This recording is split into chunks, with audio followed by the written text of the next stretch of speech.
Right now, when I look at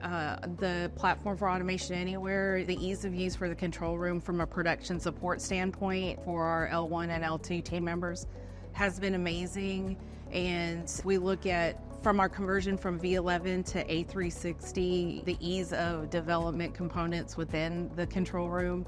for our development teams obviously is apples to oranges, but the experience since going to A360 has been amazing. And I would definitely say that we've automated processes that were heavy with human interaction, and through automation we've been able to allow those resources, those human resources, to be reallocated to other areas of the company, doing different processes manually, while these automations are working daily beyond normal business hours, on weekends and holidays. Through automation and business partners being able to receive the benefits of automation and distributing those human resources to other areas of their business, by saving time and costs associated with those human resources, there's less overtime being paid, especially for processes that are dependent with time sensitive SLAs, without having to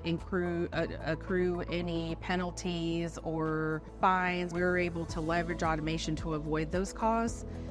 not only just from a time and cost perspective, but also risk avoidance. I've not just internally with our development and our production support teams, but even our business partners are receiving that return on investment because we've been able to help them realize the benefits that they're getting by automating their business processes. And so not only is that return to the IT team, that return is to the business tenfold.